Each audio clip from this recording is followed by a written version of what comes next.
So I've been listening to you for quite a while, and your answer is always infinitely the same. Get into alignment, and then. And today we're really talking about how to know you're in alignment. Exactly. The easy steps to alignment. My question more isn't about what your answer is to me, and I just want to understand, I just want to really listen to you kind of ramble about it, but goal setting specifically. Well, here's the thing. As life comes to you, or in some cases it feels like when life comes at you, you have this natural synthesizing of it, which causes you to launch a rocket of desire. And in essence, at the very elementary understanding, that is setting a goal. In other words, I prefer that to this. So step one is all about that. And of course, the goal or the preference that you have established is becoming more, even beyond your comprehension, because it's very difficult in this goal setting, even in whatever evolved way of goal setting that anyone might mean. The thing about these intentions moving forward and law of attraction getting hold of them and responding, because when you ask, it is always given, is this law of attraction gathering of the cooperative components factor that we were talking about earlier, so that your goals are actually more all-inclusive of everything that you are and everything you want, even the intentions or goals, you might say, that you had coming into this physical experience.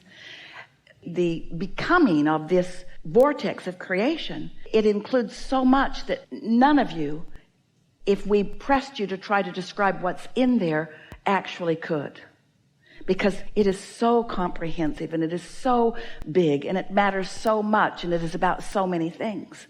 So what we are encouraging is, rather than goal setting in the traditional way that so many motivational speakers are talking about it, we want you to realize that you have already asked and that part's done. You've got enough in your vortex to keep you busy for 20 or 30 lifetimes. You've done that, and step two has taken place too, because source attention upon it has caused it to gestate until it is ready to come out and play with you. It's being revealed all the time. It's just ready for you to realize it. And so instead of goal setting, what we're talking about is receiving mode, receiving. But what happens, now think about this. You've all got the sense, you have to have had it because we've said it 25 times already here today. So the stuff's in the vortex, it's gestating and it's ready for you. The only question is, are you in the receiving mode? Let's say you are. You meditated, or you were around somebody that was really feeling great, and doesn't matter, you're under the influence of something and you're tuned in, tapped in, turned on. So you are in the receiving mode. And then an idea occurs to you and you say, oh man, do I have a goal. But as it comes, suddenly you're wanting to write that down. But think how much happened before you began to receive it. If we can help you make the differentiation between step one and step three, then you'll understand goal setting in the way we mean it. Because really, you've been setting the goals, but your realization that you want it is usually when most people acknowledge that they've got a goal. A lot happened before then, and then bam, it's like the baby in the womb, not much to play with and not much to do about, really. It's all sort of taking care of itself, but then it's born. Now you've got a goal. And so as that vibration turns to the thought and you have these impulses about what you want, that is so delicious. But where it goes screwy with people is that as the desire comes into their realization, they get too involved in how it's going to happen, when it's going to happen, where it's going to be, who's going to bring it. And they introduce a lot of questions to which they don't have answers, and then they lose their connection to it. Where if they wouldn't do that, then it would continue to be. In other words, when you want it, it is. You just got to let it be. And there's something about what most people do with goal setting that puts them more in the dissatisfaction mode than in the satisfaction mode.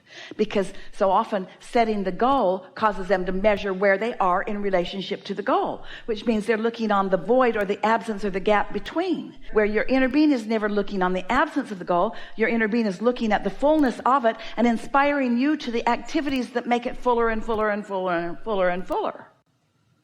So words are just words, and they don't matter very much. And maybe some people are using the word goal and they mean something different than what we have just implied. I think more professionally, I get caught up in, not necessarily caught up, but I love the way that you speak about goals and about setting intentions for your life. And the way that professionally I've been shown is the correct way, or the correct way to some sort of success, is to write them down and to go through this process of saying, I want to be here in 5 years. I want to be there in 10 years.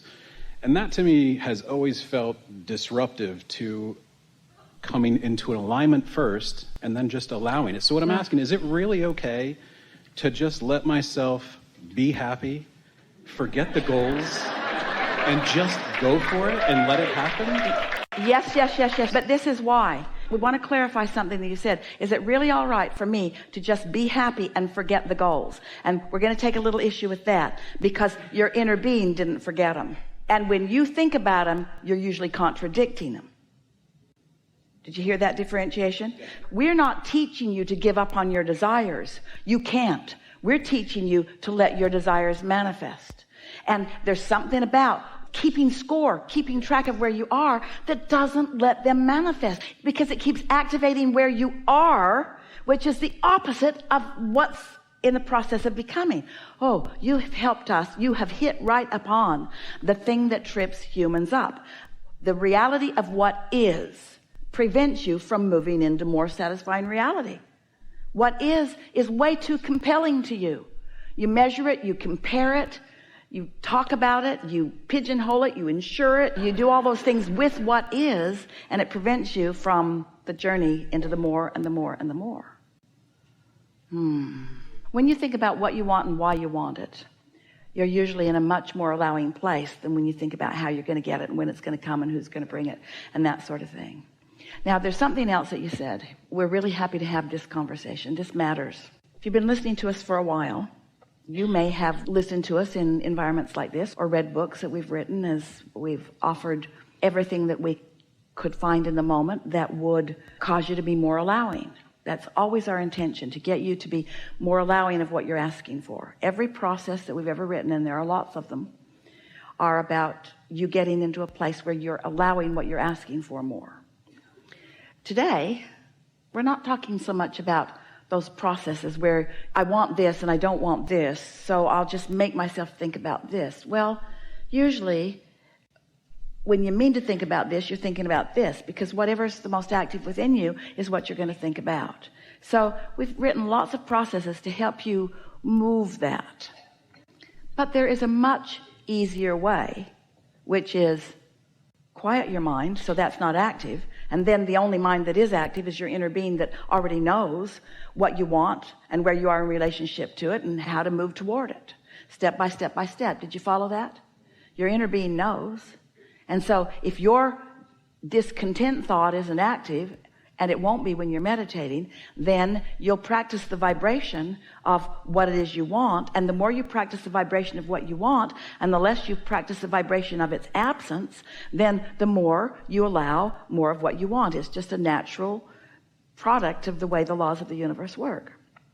However, once you are in alignment with who you are, thinking about it in greater detail is so satisfying.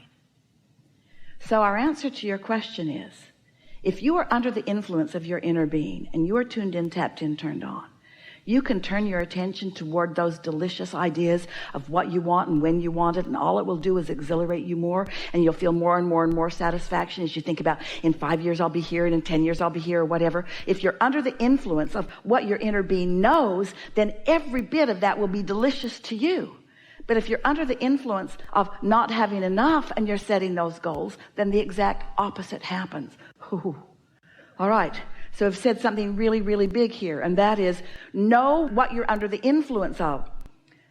We have offered to Jerry and Esther, and they have found artists, and their publisher found magnificent artists, and we've created 6 card decks. We call them well-being cards. The publisher calls them affirmation cards. And we've been saying for a long time, when you affirm from inside the vortex, it's such a good idea. When you affirm from outside the vortex, it just digs you into your hole deeper. For example, if you'd meditated or been making love or been in love or been swimming or been at the beach or whatever, so that you're under the influence of source energy, you're tuned in, tapped in, turned on, and you were to sit with any one of those decks, there's 6 different ones, and you were to just leaf through them and just sort of absorb with your eyes the beauty of the art, because the art is vibrationally accurate in every case, we made sure, and read the words. From your state of alignment, the momentum of your alignment would increase, and you would feel satisfaction becoming more and more and more and more and more and more of what you are wanting regarding the subjects. These card decks are on different subjects of desire. Regarding the subject would come into your experience.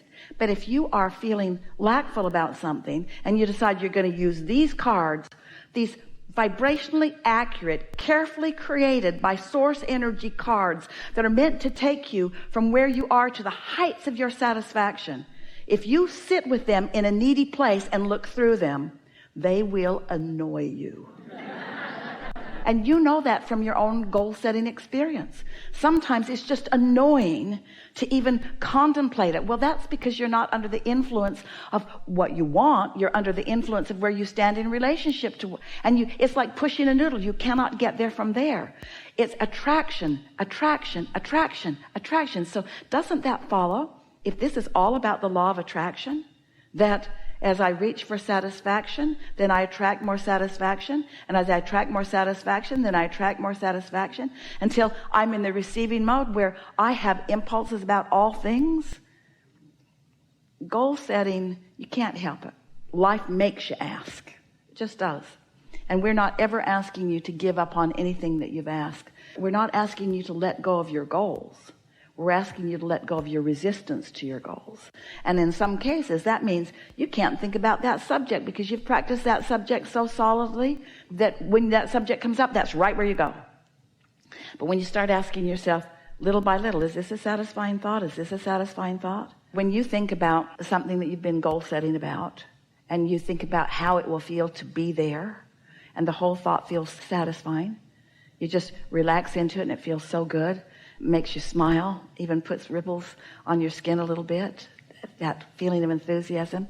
You know that what's happened is you've just joined your inner being's perspective about how you're doing. And the more of that you do, not only the better you feel, but the greater the momentum will be and the faster the unfolding will be toward those things.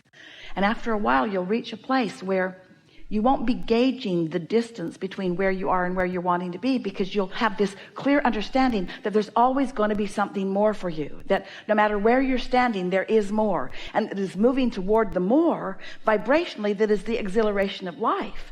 And yes, the things will follow.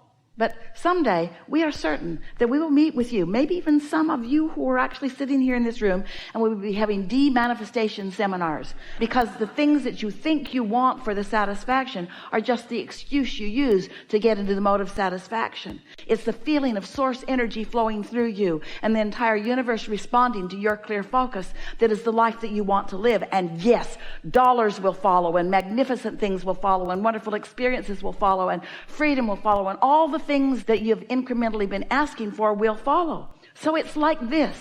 You're ready for this. Maybe you are and maybe you're not, but we're ready for you to be ready for this, so we're going to offer it to you anyway. Some of you are ready for this. So, details of life. Put specific details into your vortex. Let's say car, house, girl, children, whatever it is. In. So then cooperative components are gathered and it becomes more, and perhaps even not recognizable. Doesn't matter to you though, because you're not specifically trying to make this happen and this happen and this happen. Life's caused it to happen. Abraham, is it really true that I can simply just feel good and that is enough? Yeah, so that's what you're doing. You're feeling good, you're feeling satisfaction. Your vortex has been building and ideas are flowing to you. Now, every one of those details that you put in, that you can't maybe feel because you can't comprehend the way they've morphed and what they've become, but they're all in there. As thoughts begin occurring to you and you begin following the trail, the specifics of every single thing you put in there is going to weave itself in to the satisfaction that you're living as it begins to unfold.